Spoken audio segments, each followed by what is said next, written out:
Olá pessoal, sejam bem-vindos a mais uma videoaula. Vamos continuar agora com o nosso curso de C# direcionado ao Visual Studio 2012.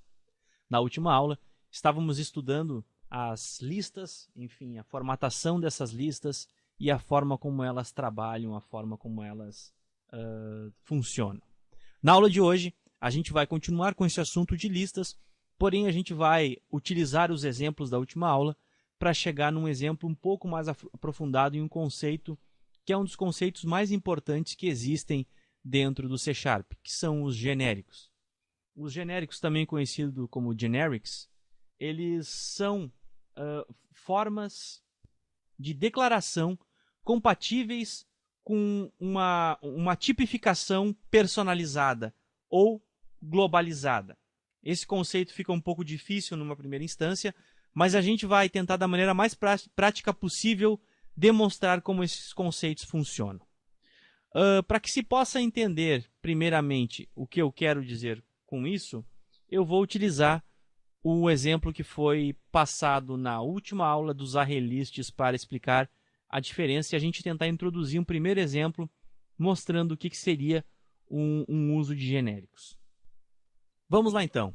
Na aula em que tratamos sobre arrays, nós aprendemos como utilizar um array declarado, certo? Tipificado. Que era dessa forma, ele tinha uma limitação de tamanho definida. E por outro lado, nós vimos também o exemplo do ArrayList, que na realidade era um objeto que aceitava qualquer coisa, né? Ou seja, eu podia colocar um valor de qualquer tipo dentro dele.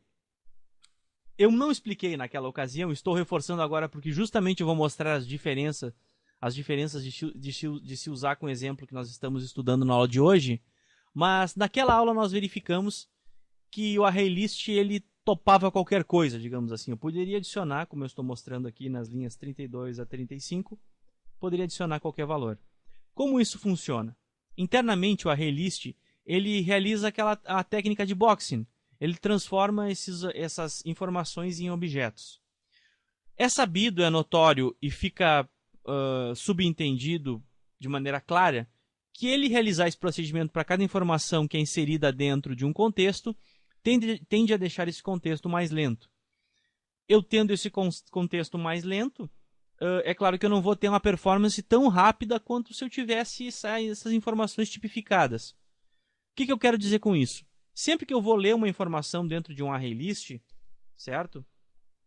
Por exemplo, no índice 1, ele vai ter que realizar aqui um unboxed. Vocês estão vendo na tela que ele retorna um object. Aqui, ó. Estou mostrando aqui, ó. Ele retorna um object. E isso aqui já nos dá a informação de que esse dado não tem o mesmo dinamismo, não tem a mesma capacidade de velocidade do que uma lista com o tipo já definido, porque eu vou ter que realizar um cast no mínimo dessa informação e ainda no tipo certo para eu poder pegar essa informação do jeito correto. Porém, o ArrayList ele é bastante usado, existem casos em que ele é muito útil, certo? Mas é um objeto que a gente tem que pensar bem antes de utilizá-lo pela questão de performance. Após isso, após essas informações, eu vou passar um conceito diferente para vocês agora, que é um conceito de lista. O conceito de lista, ele, como eu estou mostrando aqui na tela, ele utiliza o assembly System Collection Generic List, certo? Esse list, ele representa uma listagem que precisa ser declarada em um tipo específico.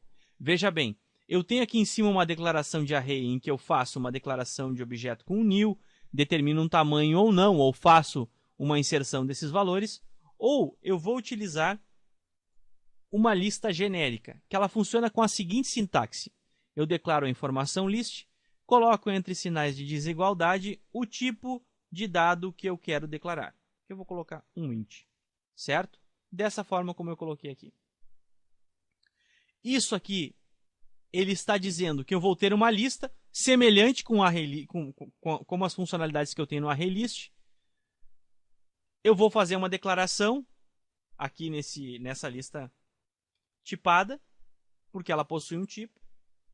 E aí eu posso largar um new list que ele vai criar uma lista de um tipo específico. Pessoal, sempre, isso é uma dica que vale para o curso inteiro de C#. Sempre quando eu estiver lidando com esse tipo de situação, em que eu tenho um objeto que eu não sei trabalhar direito com ele, eu preciso pesquisar estas informações. Eu preciso ir atrás da estrutura desse list. Eu preciso conhecer esse cara. Então, se eu clicar com o botão direito em cima da palavra list aqui, e for Go to Definition, ou tecla F12, ele vai abrir para mim o metadado dessa classe. O que é o metadado? São informações internas do framework, ou seja, ele está consultando informações dentro do assembly que nós estamos utilizando. Eu estou usando esses termos assembly para que vocês possam se acostumar com essas informações, porque vocês vão precisar conhecer e muito essas informações. Essas informações aqui, elas aparentam estar um pouco complexas para quem está começando, mas acostumem-se, vocês vão ver muito esse código-fonte, essa informação de definição desses metadados. Nós vamos conversar mais adiante do que eles significam. Por enquanto, entenda que o metadado é simplesmente uma formatação, uma definição formal das classes que a gente utiliza que pertence ao framework. O framework, vocês viram, a gente está usando ele dentro dessas declarações de using. Mais adiante também a gente vai estudar com calma como eles funcionam. Eu só quero colocar essa informação para vocês que vocês se acostumem a olhar esse tipo de informação durante o curso, porque depois vocês vão ter muito mais cancha para atuar com isso. Aqui vocês podem ver que vocês têm uma série de métodos e propriedades, que são todos os métodos e propriedades disponíveis para que vocês trabalhem com esses componentes. Fechado esse metadado, a outra forma que eu tenho de pesquisa, eu coloco o nome da minha declaração, ponto, e aí eu verifico quais são os métodos disponíveis. E aqui vocês vão ver que tem bastante coisa. A gente não vai ver quase nada agora desses métodos. Eu simplesmente quero mostrar para vocês que eu tenho, parecido com o meu ArrayList, um método adicionar, que ele vai esperar por um inteiro e apenas um inteiro. Por quê? Porque aqui eu tenho uma definição do tipo de informação. Generics, e a gente chama de genérico, é porque ele se adapta ao tipo que é informado, certo? E ele respeita esse tipo. Então é genérico porque ele pode ser qualquer coisa em teoria. Depois a gente vai conversar melhor sobre isso também, sobre esses limites. E as formas de funcionamento. Bom, aqui eu tenho então uma inserção de N dados. Por enquanto, a informação principal que eu passo é que vocês pensem nesse generics, nessa lista de um tipo genérico, como uma declaração parecida com a do ArrayList. Mais adiante, dentro da formação, a gente vai ver várias formas de trabalhar com ele. Por enquanto, vocês já podem trabalhar dessa forma, porque eu posso ver que eu tenho aqui como acessar um index dessa informação, né? Por exemplo, index 0. E obter um valor de acordo com a minha vontade dessas informações. Cabe ressaltar aqui que o .NET possui alguns outros tipos privados de organização estilo array. Nesse escopo do curso, a gente está estudando esses aqui, que são os mais simples e que atendem às expectativas de desenvolvimento de um software normal para um iniciante. Lembramos que para um nível avançado, nós temos outras interfaces que fazem essa funcionalidade, que inclusive algumas dessas interfaces aqui são implementadas dentro de, digamos assim, funções mais profundas do framework, certo?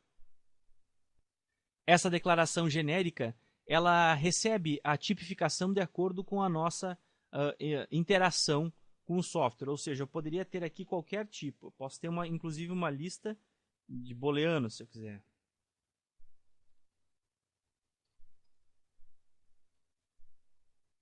Simplesmente, eu posso colocar uma capacidade para essa lista e posso colocar uma coleção inicial de informações.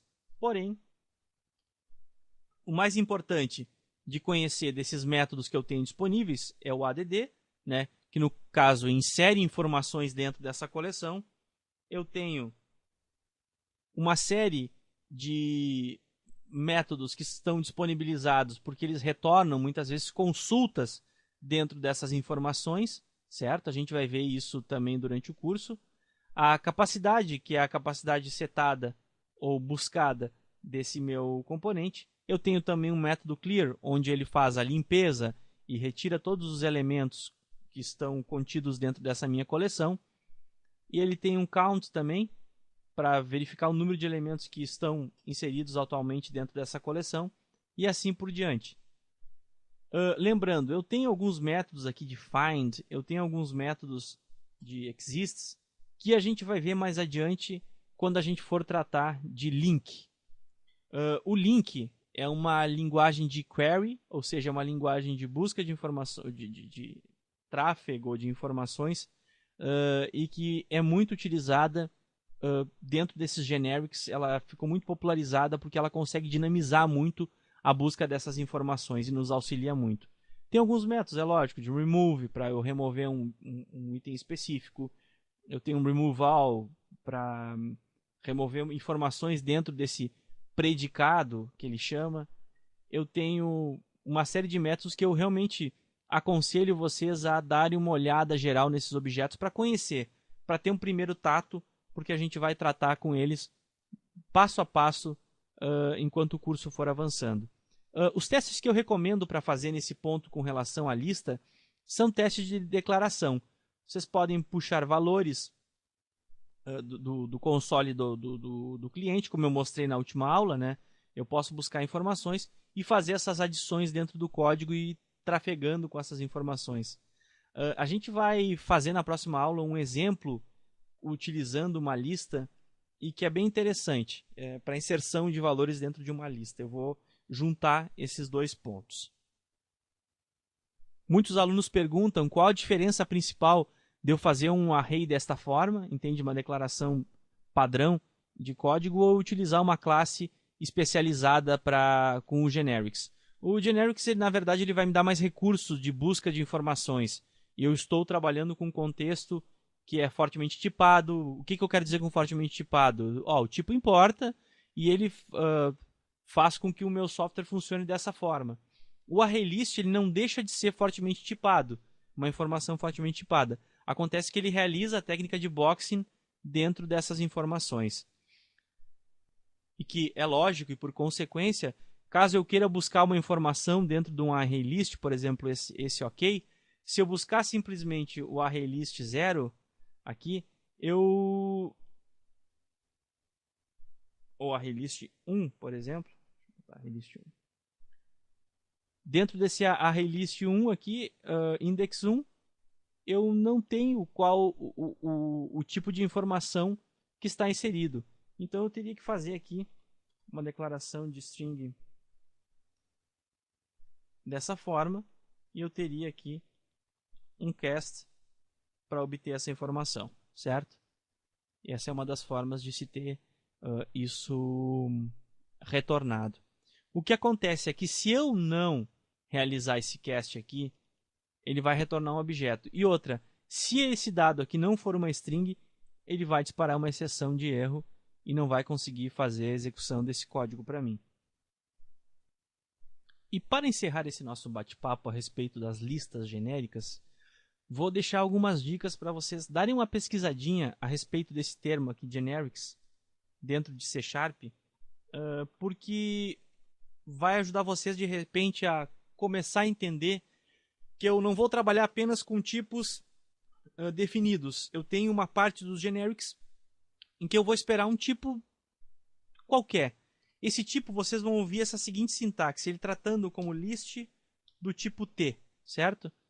Esse tipo T aqui é um tipo que ele representa por uma letra da sintaxe de type, e ela tem essa funcionalidade de mostrar para a gente que a gente está esperando um tipo T genérico, certo? Então vamos começar com esse conceito agora de um jeito bem prático, como eu mostrei, e a gente vai aprofundando na medida que o curso for avançando o uso, então, desses conceitos que nós estamos estudando, certo?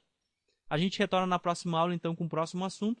Por enquanto é isso, obrigado pessoal e até logo. Valeu!